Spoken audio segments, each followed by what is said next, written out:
몇 년 전에 인도 단기 팀을 이끌고 다녀왔습니다. 팀원들과 함께 이제 현지인 교회에서 주일 예배를 드렸어요.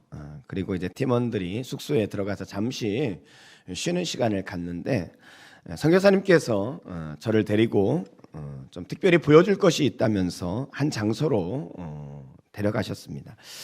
한 가정집이었는데 이슬람에서 개종한 청년들이 그곳에서 예배를 드리고 있었습니다. 여러분, 이슬람에서 기독교로 개종한다는 것은 굉장히 어려운 일입니다. 그래서 이슬람권에서 선교를 하시는 선교사님들은 10년에 한 사람만 얻어도, 한 사람만 개종을 해도 그 선교는 성공했다, 이렇게 말할 정도로 이슬람에서 기독교로 개종하는 것이 참 드문 일이고 힘든 일입니다. 왜냐하면 이 이슬람 문화권에서는 개종을 하게 되어지면 그는 가족에게서 쫓겨나게 되어지고요, 마을에서 추방되어집니다. 심한 경우에는 동네 사람들에 의해서 맞아서 죽게 되어지는 일들이 빈번하게 일어나기도 합니다. 이 건물에 들어갔더니 작은 사무실같이 꾸며진 방 안에 한 8명 정도의 청년들이 앉아서 이들이 예배를 드리고 있는 거예요. 말씀 설교에 대한 부탁을 받았기 때문에 제가 이제 설교를 시작하는데 한참 설교가 진행되어지고 있는데 갑자기 밖에서 문을 두드리는 소리가 나는 거예요. 그 순간 이 8명 정도의 청년들이 갑자기 성경책을 막 접어가지고는 한 곳에 막 이렇게 숨기는 거예요. 그러더니 한 청년이 조심스럽게 밖으로 나가는 것입니다. 모두가 긴장을 하고 기다리는데 밖에 나갔던 청년이 웃으면서 들어왔어요. 그리고는 지나가는 사람이 잘못 알고 이렇게 두들겼노라고 그렇게 말하는 것입니다. 모두가 놀란 가슴을 쓸어내리고 다시 예배를 드리는데 그들의 그 진지함과 주를 향한 그 사랑의 표현이 많은 시간이 지났지만 제 가슴 가운데 아주 선명하게 그렇게 기억되어 있습니다. 또 한 가지 기억이 있는데요. 팀원들이 갔을 때 이 팀원들을 돕도록 선교사님이 몇 청년들을 저희들에게 이렇게 붙여 주셨습니다. 근데 그 청년 중에 하나가 이 팔뚝에 아주 깊은 그리고 큰 상처가 있는 거예요. 팀원들은 그 청년을 가리키면서 아마도 질이 좋지 않은 청년일 수 있다. 그러니까 혹이라도 물건 소지품 조심하고 저 청년에 대해서 조심하라고 자기들끼리 이렇게 수근수근 거리면서 그 청년을 경계하는 거예요.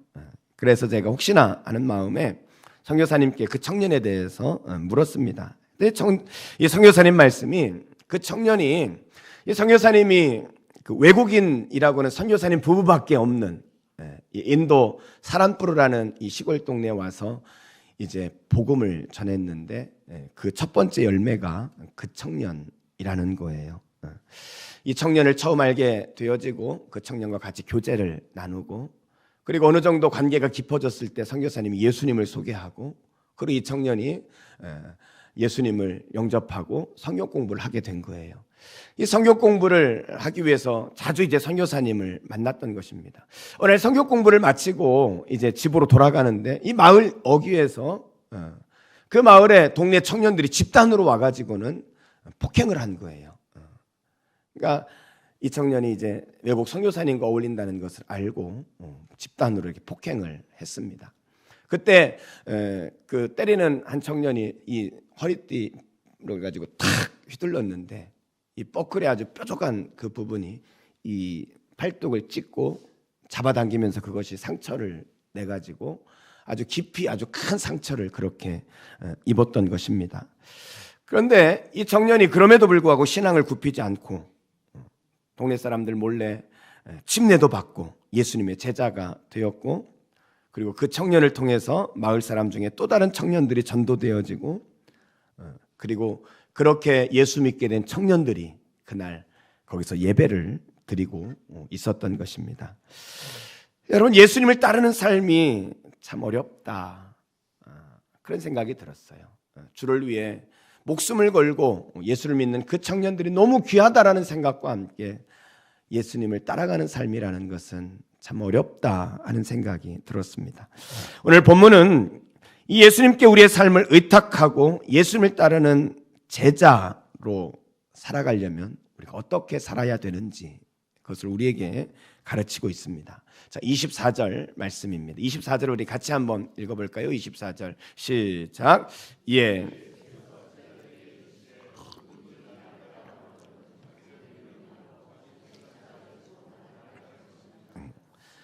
제자들에게 이르시되 누구든지 나를 따라오려거든. 예수님을 따르는 사람은, 예수님의 제자는 두 가지를 이야기하고 있어요. 첫째는 자기를 부인하고, 그래서 어떤 사람이 농담으로 그러더라고요.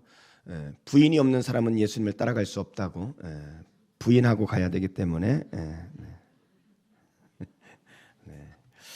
자기를 부인해야 돼요. 그리고 자기 십자가를 지고 따르라는 거예요. 자기를 부인하고 자기 십자가를 지고 따르라. 고난주간을 한 주간 보내게 될 텐데 오늘 우리가 이 본문을 통해서 주님을 따르는 진정한 제자의 삶을 우리가 배웠으면 좋겠어요. 그래서 이 한 주간 주님의 그 고난에 동참하며 보냈으면 좋겠습니다. 그래서 오늘은 주님을 따르는 이 두 가지의 삶이 도대체 무엇인지, 구체적으로 그것이 무엇인지 함께 살펴보려고 합니다. 자, 그렇다면 예수님께서 요구하시는 주님을 따르는 제자의 삶은 무엇일까요? 주님을 따르는 제자의 삶은 첫째로 자기 십자가를 지고 따르는 것입니다. 우리 한번 같이 읽어보겠습니다. 시작. 자기 십자가를 지고 따르라는 거예요. 자기 십자가 하면 저는 떠오르는 꽁트가 하나 있어요. 고등학교 시절에 수련회를 갔는데 이제 이 꽁트 대회를 했어요. 그래서 한 팀에서 꽁트를 하는데 막이 열려지니까 그 무대 위에 이 십자가들이, 많은 십자가들이 이렇게 놓여 있었습니다. 아름다운 금 목걸이 낸 십자가에서부터 뭐 가운데는 아주 무겁고 투박한, 그리고 너무나 큰 그 거친 나무로 된 이 십자가 이르기까지 여러 종류의 십자가들이 무대 위에 놓여 있었습니다. 잠시 후에 한 사람 한 사람 걸어 들어오는 거예요. 그러면서 펼쳐져 있는 십자가를 이렇게 보면서 십자가를 고르기 시작합니다. 그리고는 저마다 자기가 원하는, 자기가 좋아하는 십자가를 고르는 거예요. 어떤 사람은 아름다운 금목걸이 십자가를 골랐어요. 그리고는 목걸이를 자기에게 탁 채우고는 목걸이를 자랑하면서 그리고 무대 밖으로 내려가는 거예요. 어떤 사람은 십자가 반지에 있는 십자가를 딱 골라가지고는 그것을 탁 끼고는 이게 반지를 이렇게 보면서 자랑하면서 그 무대를 내려갑니다. 저마다의 사람들이 무대 위에 놓여져 있는 십자가를 보는 거예요. 자기에게 맞는 십자가, 자기가 좋아하는 십자가가 뭔지.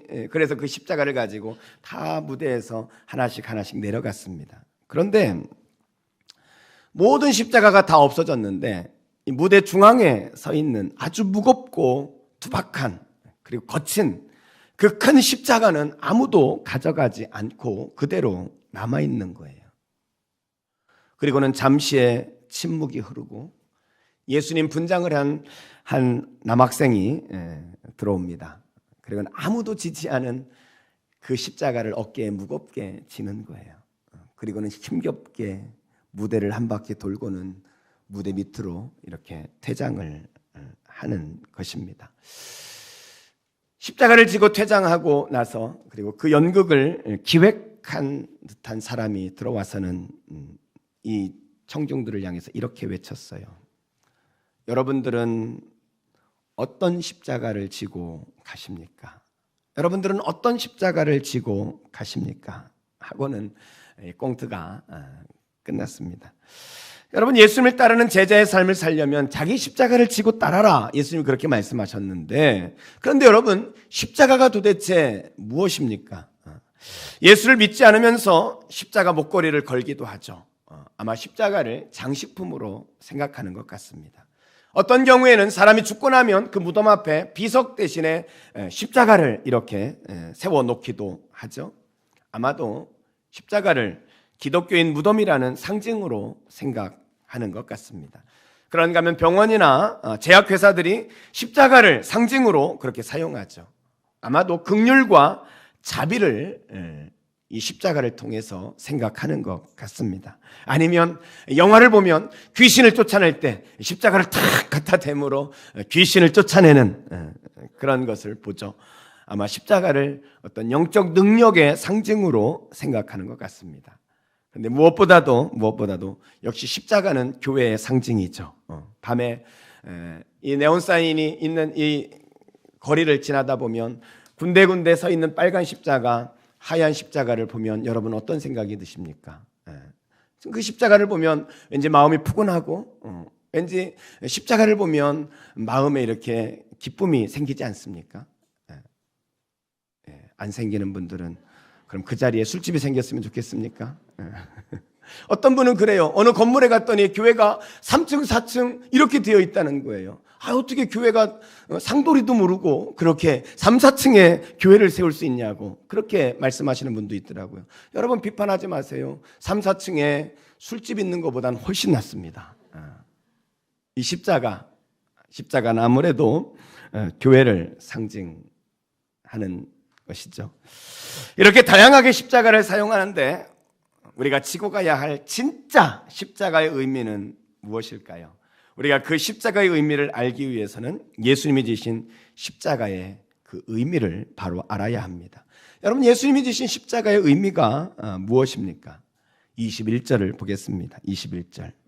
이때로부터 예수 그리스도께서 자기가 예루살렘에 올라가 장로들과 대제사장들과 서기관들에게 많은 고난을 받고 죽임을 당하고 제3일 만에 살아나야 할 것을 제자들에게 비로소 나타내시니, 이 말씀해 보니까 예수님이 많은 고난을 받고 죽임을 당하고 어디에서요? 십자가에서. 많은 고난을 받고 죽임을 당하고 어디에서요? 십자가에서. 여러분 십자가는 예수님이 고난을 당하고 죽임을 당한 현장, 그것이 바로 십자가인 것입니다. 앞에서 소개한 것처럼 십자가를 가볍게 생각하는 사람들도 있지만 사실 이 십자가는 그렇게 가벼운 것만은 아닙니다. 십자가는 고통이고 그리고 죽음이기 때문입니다. 사실 사람을 십자가에 이렇게 못 박아서 사형을 집행하는 것은 페르시아 시대에 처음 생겨났습니다. 어떻게 사람을 가장 고통스럽게 죽일까? 그것을 연구하면서 만들어진 것이 바로 십자가에 사람을 매달아서 죽이는 방법이에요. 십자가 모양의 형틀에 사람을 손에 못을 박습니다. 그리고 발에 못을 박는 거예요. 그리고 그 못에 의지해서 사람을 매달아 놓는 거예요. 피가 다 쏟아지면서 그러면서 긴 시간 고통 가운데 사람을 죽게 하는 거죠. 여러분 짧게는 몇 시간 있다가 죽는 사람이 있는가 하면 길게는 며칠씩 그 고통을 느끼며 죽는 사람도 있다는 거예요. 그런데 여러분 그것으로 끝나는 게 아니에요. 이 사람이 십자가에 못 박혀 죽으면 그 시체를 수습하지 않습니다. 그리고는 지나가는 사람들에게 그 사람을 조롱하게 하는 거예요. 그리고 새들이 와서 그 죽은 시체를 쪼아먹게 하는 것입니다. 이 십자가는 죽어서까지 수치를 당하는 그것이 바로 십자가라는 거예요. 여러분 주님이 그 십자가에서 죽으셨습니다. 하나님의 아들이 불의한 재판을 받고 채찍에 맞으며 십자가를 지고 겟세마네 동산으로 올라가셨습니다. 지칠 대로 지친 가운데 손과 발에 못이 박혀 고통 가운데 그분은 비참하게 죽으셨습니다. 이 고통스러운 죽음이 바로 십자가에서 이루어진 것입니다. 십자가는 그래서 고통이고 고난입니다. 십자가는 죽음인 것입니다. 그런데 여러분 고통이라고 다 십자가는 아니라는 거예요. 예수님이 지셨던 십자가의 특징 중에 하나가 뭐냐? 자원하는 십자가였다는 거예요. 이것을 질 수도 있고 안 지을 수도 있습니다. 그렇지만 이것이 하나님이 원하시는 거기 때문에, 이것이 주님의 사명이기 때문에 이것을 통해서만 죽어가는 인간을 구원할 수 있으셨기 때문에 예수님은 그 고난임에도 불구하고 자원해서 그 고난을 선택하여 십자가를 지셨습니다. 그래서 단순히 고통이 다 십자가가 아니라 하나님의 뜻을 이루기 위해서 선택되어진 고난, 그것이 진정한 십자가입니다.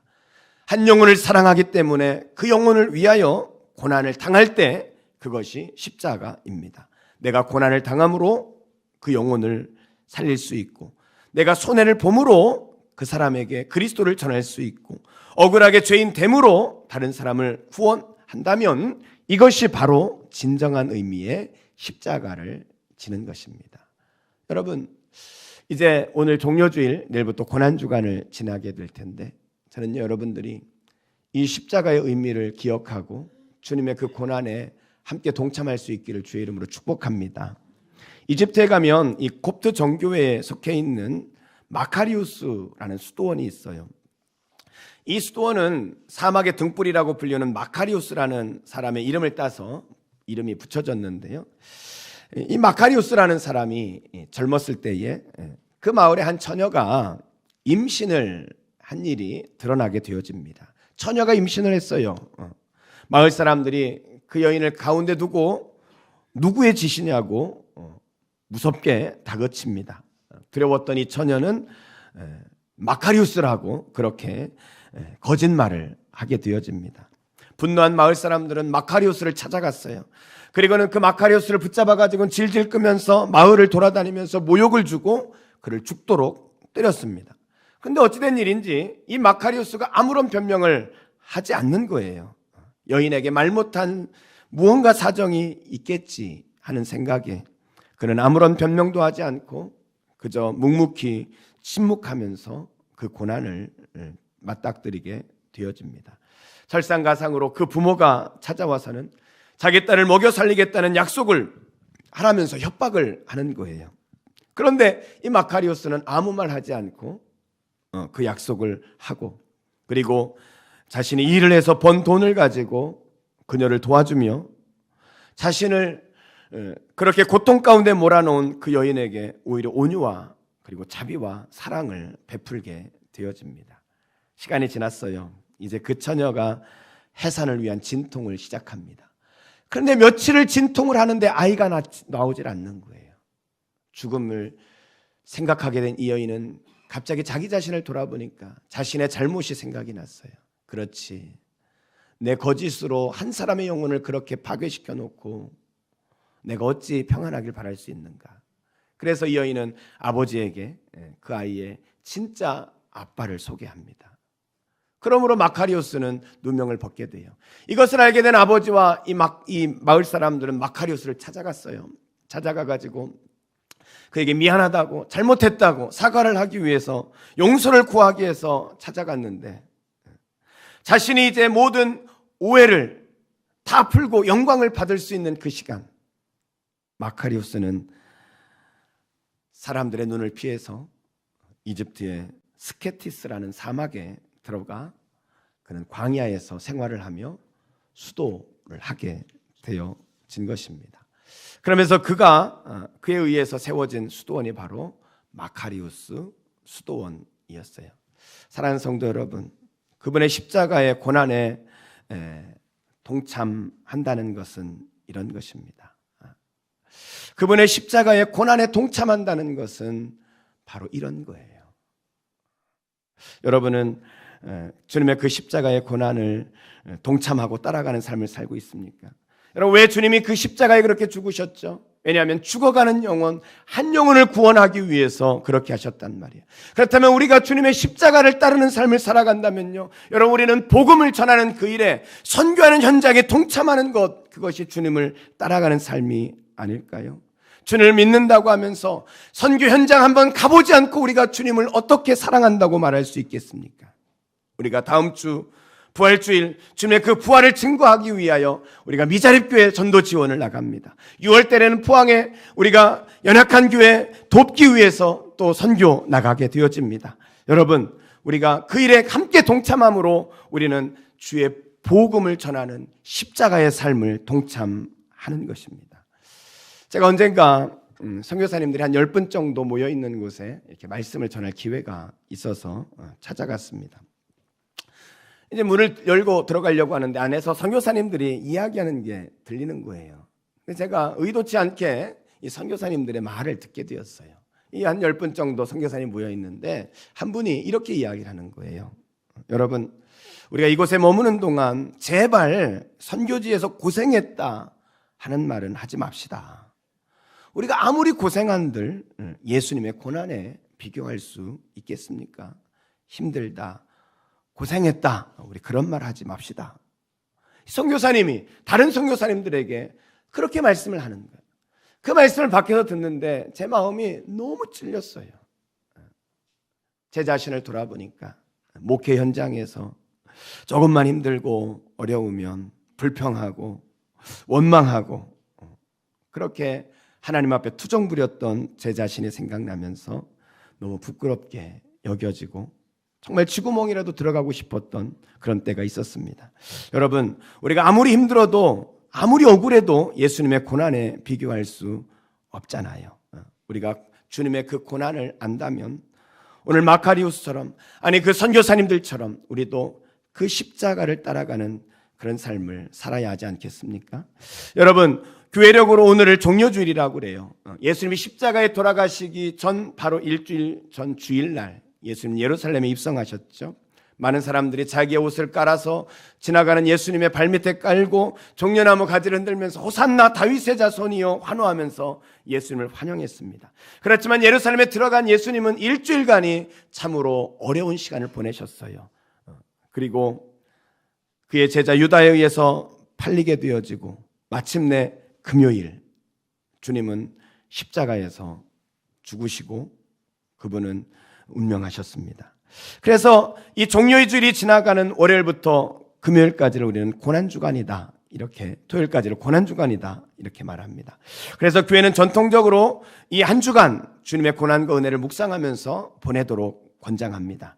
우리 교회도 월요일부터 3일간 고난주간 말씀 축제를 하죠.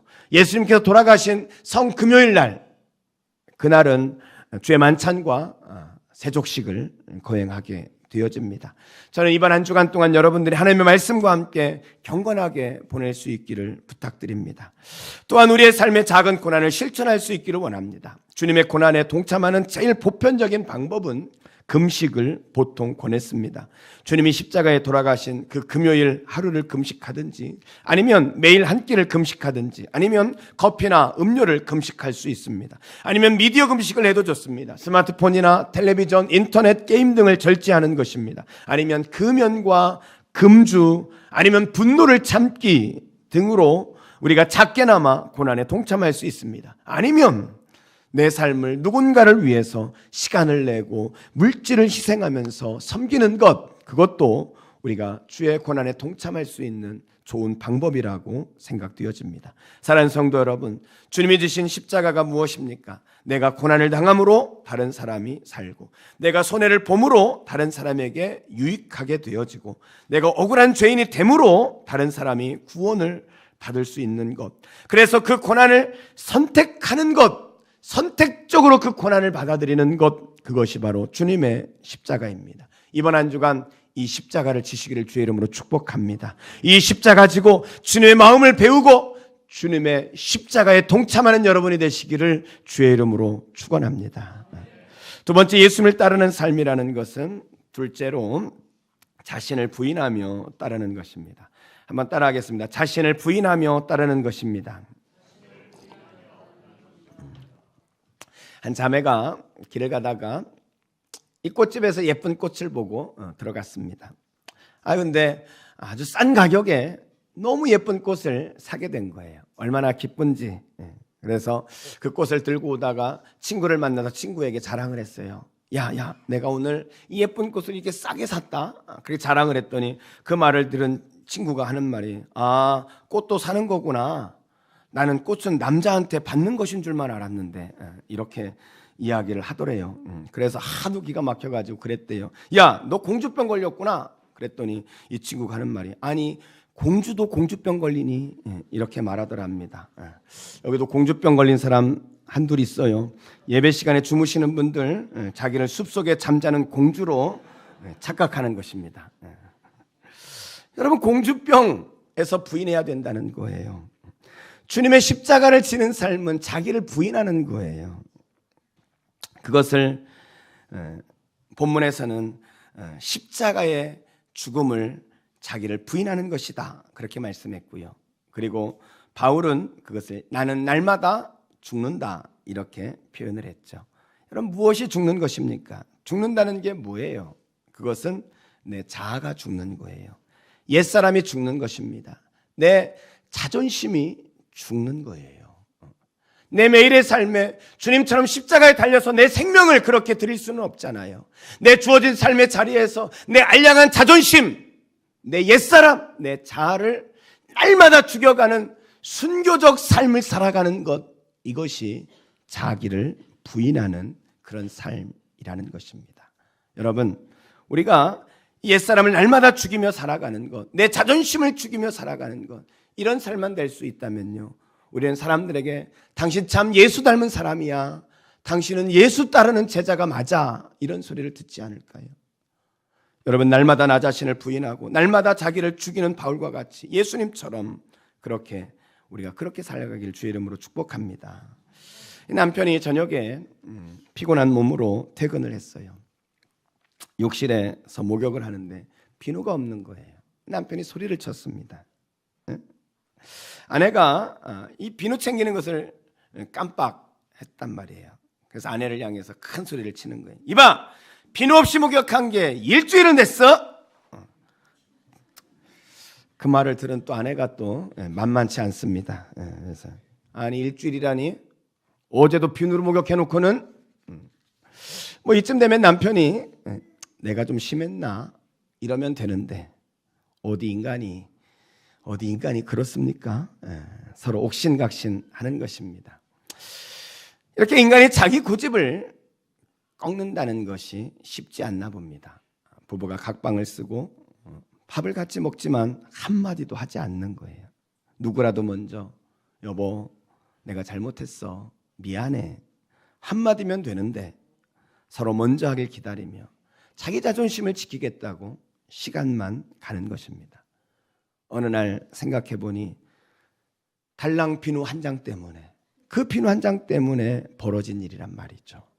그런데 여러분, 정말 비누 한 장 때문입니까? 자존심 때문이죠. 자존심. 여러분, 십자가는 죽는 것인데 내 자존심이 죽이기 싫은 거예요. 십자가 지기가 싫은 것입니다. 예수님을 따르는 삶은 날마다 나를 십자가에 못 박는 거예요. 날마다 내 자신을 부인하고 내 옛사람과 내 자아와 내 자존심을 죽이는 것, 그것이 예수님을 따르는 삶이라는 거예요. 언젠가 누군가와 다투고 화가 나 있는 한 분을 제가 찾아갔습니다. 그래서 주님도 우리를 용서하셨고 또 용서하라고 하셨는데 형제님이 먼저 사과를 하면 어떻겠습니까? 먼저 좀 찾아가서 손을 내밀고 화해를 요청하면 어떻겠습니까? 그렇게 권면을 드렸어요. 그랬더니 그분이 이렇게 말씀하십니다. 예, 목사님, 물론 화해를 하려고 합니다. 하지만 내가 먼저 사과하고 싶지는 않습니다. 이렇게 말하는 거예요. 여러분, 내가 죽지 않아서 그렇습니다. 교만합니다. 철저히 교만합니다. 내가 죽는 것, 내 자존심이 죽는 거예요. 내 자아가 죽고 옛사람의 속성을, 죄를 따라가고자 하는 그 옛사람이 죽어지는 것, 그것이 십자가를 따르는 삶이고 그것이 나를 부인하는 주님의 제자의 삶을 사는 것입니다. 이 고난주간을 지나며 전 여러분들이 주님 옆에 자기 자신을 부인하는 이 십자가의 삶을 사시기를 주의 이름으로 축원합니다. 무교오늘 목사님이 한 가정에 초청을 받아서 갔습니다. 집이 참 너무 아름다운 그런 집이더랍니다. 근데 집에 들어가서 이들 부부와 같이 대화를, 교제를 나누다 보니까 그 집보다 그 집에 사는 이 부부가 더 아름답다라는 생각이 들었대요. 성령 충만하고 싱글벙글 웃는 모습이 얼마나 아름다운지, 정말 그리스도인 가정이 이랬으면 좋겠다 할 만큼 행복한 모습이었다고 합니다. 그렇게 부부와 함께 잠시 이야기를 나누는데 거실 벽 한쪽에 아주 재미있는 그림을 보게 되어졌어요.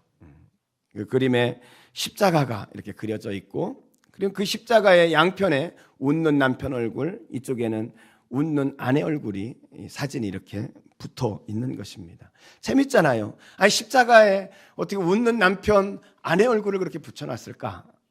재밌다라는 생각이 들어서 그 그림에 대해서 이렇게 물었더니 그 그림 속에는 이런 사연이 담겨 있었습니다. 이 3년 전에 이 부부는 이혼의 위기를 겪고 있었습니다. 이 미국은 일정 기간을 별거하게 되어지면 그 기간이 차면 이 변호사를 이렇게 앞세우고 서로 사인만 하면 자동으로 이혼이 된다 그래요. 근데 이 부부가 이미 일정 기간 별거를 하고 있었기 때문에 이제 며칠 후 사인만 하면 이혼이 되는 그런 상황이었다고 합니다. 근데 마지막 서명을 하고 법적으로 헤어지기 며칠 전 남편의 마음이 굉장히 부담스러웠다 그래요. 우리의 관계가 이렇게 끝내야 하는가? 자식을 낳고 10년 넘게 살았는데 우리 부부가 이렇게 끝나야 하나? 마음이 너무 아프고 무겁게 짓눌렀다 그래요.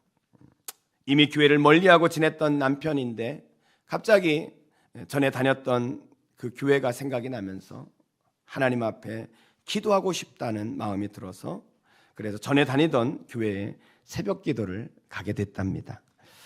사람들을 만나기가 싫어서 새벽 기도 끝나는 무렵에 교회로 이렇게 들어갔는데 한 두세 사람이 거기에 그 기도를 하고 있어서 그 사람들의 눈을 피해서 제일 앞으로 와가지고 그리고는 맨 앞자리에 앉았습니다.